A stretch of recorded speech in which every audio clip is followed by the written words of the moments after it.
प्यारे बच्चों, आज हम गुणोत्तर श्रेणी के बारे में पढ़ेंगे।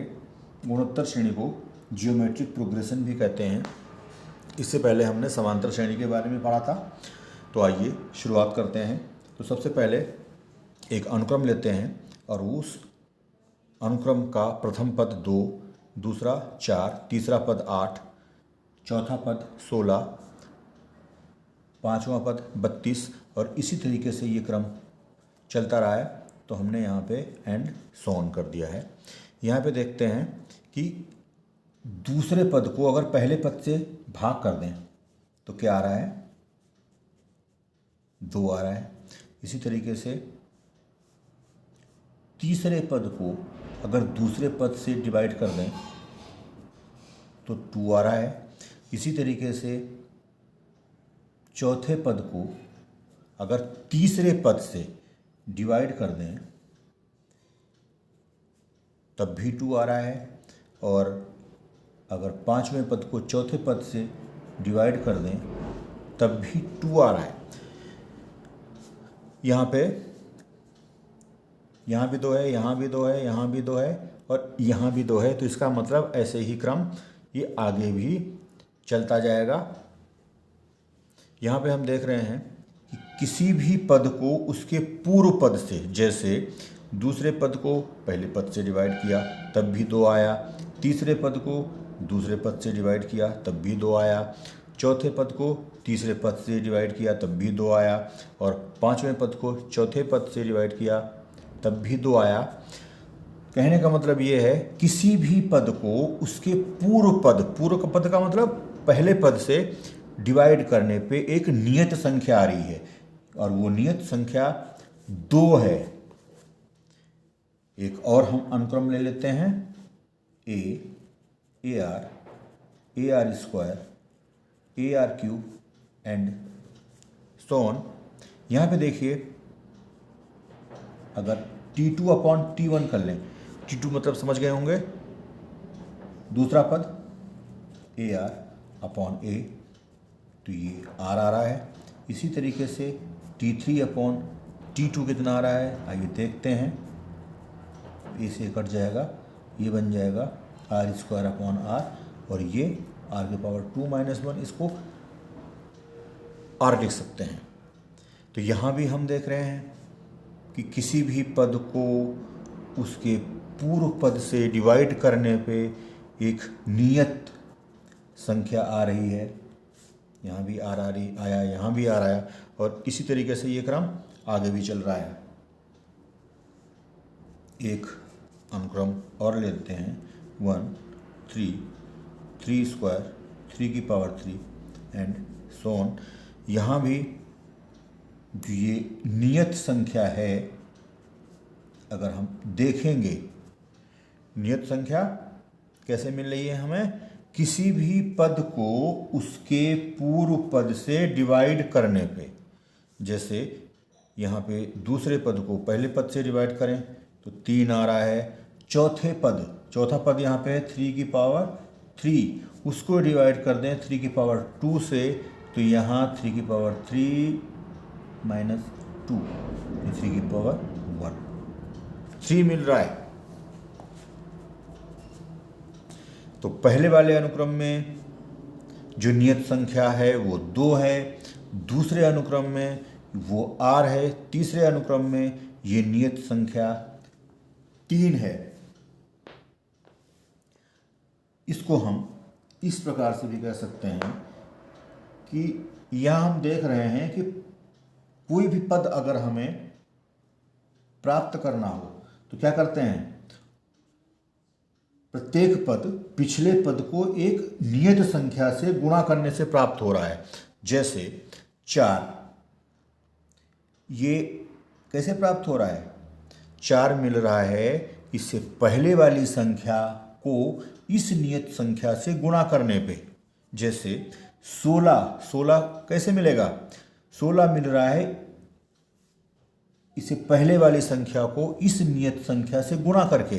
जैसे नियत संख्या इसमें 2 आई है तो इस 2 को 8 से गुणा कर दो तो 16 मिल जाएगा, 16 को 2 से गुणा कर दो 32 मिल जाएगा। इसी तरीके से यहाँ भी देखिए ये नियत संख्या आर आई है, तो इस ए में आर से गुणा कर दो तो ए आर मिल जाएगा। ए आर में इस नियत संख्या आर से गुणा कर दो तो ए आर स्क्वायर मिल जाएगा। कहने का मतलब ये है, इन तीनों अनुक्रमों में एक खास बात है कि कोई भी पद हमें कैसे मिल रहा है, पिछले वाले पद में इस नियत संख्या को गुणा करके। तो हम लिख सकते हैं कि उस श्रेणी के पदों को, उस श्रेणी के पदों को जिसमें प्रत्येक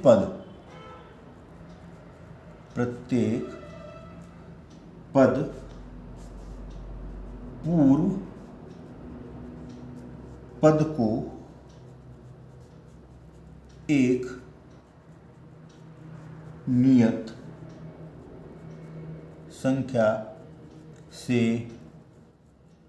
गुणा करने पर प्राप्त होता है, गुणा करने पर प्राप्त होता है, गुणोत्तर श्रेणी कहते हैं। गुणोत्तर श्रेणी कहते हैं।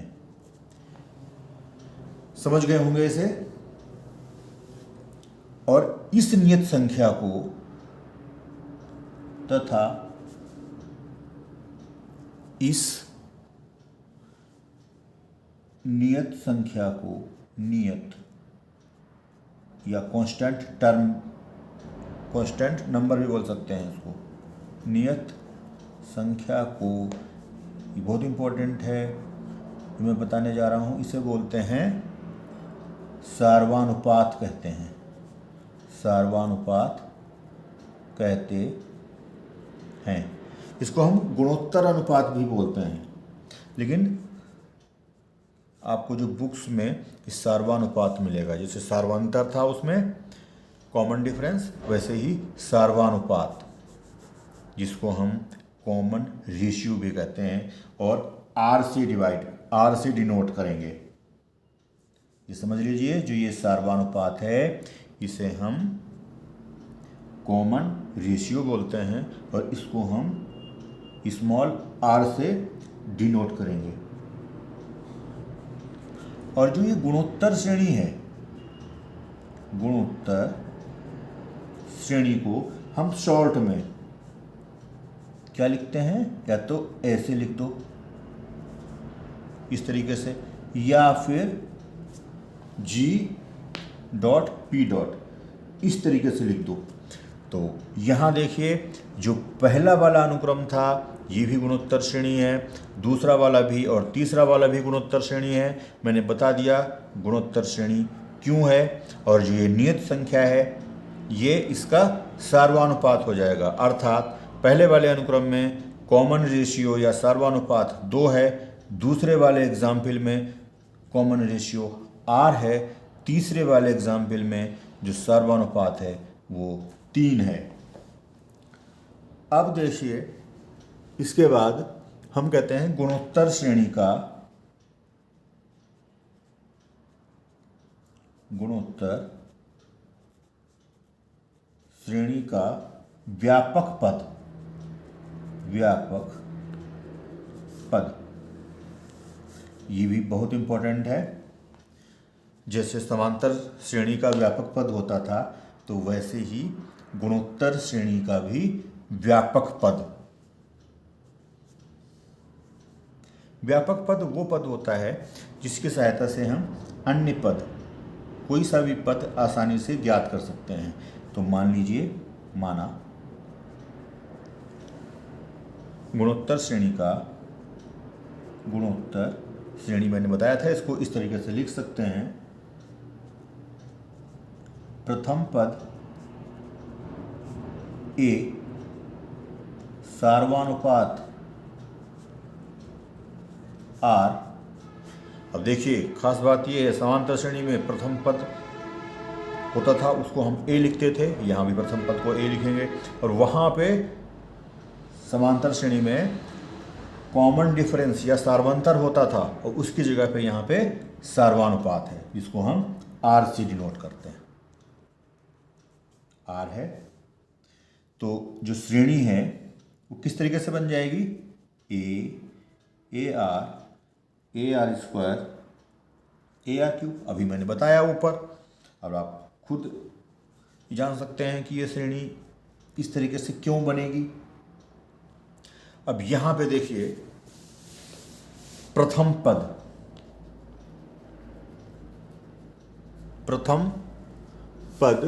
यहाँ पे है। प्रथम पद को हम T1 से डिनोट करते हैं और T1 क्या है, A है। दूसरा पद जो इसका दूसरा पद है या द्वितीय पद है उसको हम T2 से डिनोट करते हैं और वो क्या है, यहाँ पे AR है। अभी मैंने लिखा है यहाँ पे AR। जो तीसरा पद है वो लिखा है मैंने, उसे T3 से डिनोट करेंगे और वो है यहाँ पे AR स्क्वायर। चौथा पद ये है, इसको हम T4 से डिनोट करेंगे और ये है AR क्यूब। इसी तरीके से व्यापक पद हमें ज्ञात करना है, तो व्यापक पद को हम nवां पद भी कहते हैं, nवां पद। और nवें पद को हम किससे डिनोट करेंगे, Tn से। तो देखिए Tn क्या होगा, हमें ये ज्ञात करना है कि Tn का मान क्या होगा। जैसे पहला पद है T1 को हम T1 दिया है A के बराबर, A को हम लिख सकते हैं A इंटू वन, A ही रहेगा तो A वैसे ही रहने दिया और 1 की जगह पे लिख सकते हैं हम r की पावर 0। क्यों, क्योंकि x की पावर 0 1 होता है और x की जगह पे हम कुछ भी लिख सकते हैं। यहाँ पे हमें r की पावर 0 ये लिखा है हमने, इसको लिख सकते हैं a इंटू, यहाँ पे इंटू का साइन बनाइए या मत बनाइए, तो लिख सकते हैं a r की पावर 1 - 1। तो समझना है आपको कि r की पावर 0 को हमने r की पावर 1 - 1 क्यों लिख दिया, अभी चलेगा पता। इसी तरीके से AR है, इसको लिख सकते हैं हम A R की पावर 1, R को हम R की पावर 1 में लिख सकते हैं और ये हो जाएगा A R की पावर 2 - 1। इसी तरीके से AR स्क्वायर है, इसको हम लिख सकते हैं AR 3 - 1, क्योंकि AR 3 - 1 ये बराबर हो जाएगा AR स्क्वायर के। इसी तरीके से AR क्यूब है, इसको लिख सकते हैं AR की पावर 4 - 1। अब देखिए T1 की वैल्यू है AR की पावर 1 - 1, T2 की वैल्यू है AR की पावर 2 - 1, T3 की वैल्यू है AR की पावर 3 - 1, T4 की वैल्यू है AR की पावर 4 - 1। तो इसी तरीके से Tn की वैल्यू क्या होनी चाहिए, AR की पावर n - 1। ये समझना है आपको। जब, फिर से बता रहा हूं मैं, जब T1 है यहाँ पे तो T1 की वैल्यू है AR की पावर 1 - 1, T2 की वैल्यू है AR की पावर 2 - 1, T3 की वैल्यू है AR की पावर 3 - 1, T4 की वैल्यू है AR की पावर 4 - 1। तो Tn की वैल्यू हो जाएगी AR की पावर n - 1।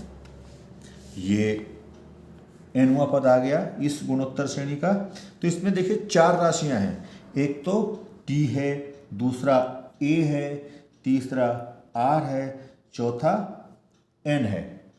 तो इस फार्मूले को आपको याद रखना है कि गुणोत्तर श्रेणी के जिसका प्रथम पद a है, सारानुपात r है, तो उसका nवां पद या व्यापक पद का सूत्र होता है a r⁻n-1।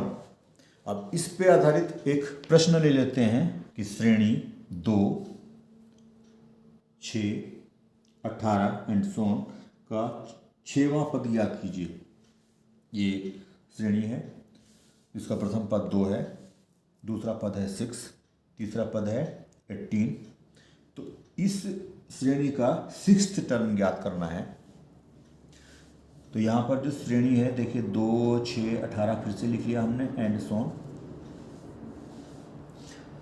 ध्यान से अगर देखें तो हम आसानी से ये पता कर सकते हैं कि ये गुणोत्तर श्रेणी है। क्यों? क्योंकि किसी भी पद को उसके पूर्व पद से, जैसे 6 को 2 से डिवाइड कर दिया, 6 को 2 से डिवाइड किया तब भी 3 आया, या फिर 18 को 6 से डिवाइड किया तब भी 3 आ रहा है। तो यहाँ हम कह सकते हैं कि गुणोत्तर श्रेणी है। तो अब a की वैल्यू 2 है। a मतलब प्रथम पद सार्वनुपात, मैंने बताया था अभी सार्वनुपात क्या होता है, इसको हम r से डिनोट करते हैं। ये यहाँ पे 3 है, यहाँ पे 6th टर्म ज्ञात करना है तो सूत्र लगा देंगे हम Tn बराबर a r⁻n-1 से n बराबर 6 हो जाएगा, क्योंकि हमें छठा पद ज्ञात करना है। a की वैल्यू 2 है और सार्वनुपात r की वैल्यू 3 है। तो क्या मिल जाएगा?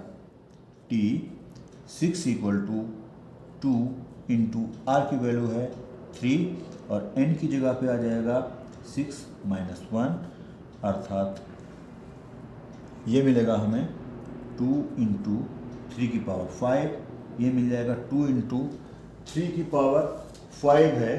तो 3⁵ को हम लिख सकते हैं 3 × 3 × 3 × 3, तो ये बन जाएगा 2 × 243 और ये बनेगा 486। तो ये आंसर हो जाएगा। तो इसी तरीके से हम अन्य सवाल भी कर सकते हैं।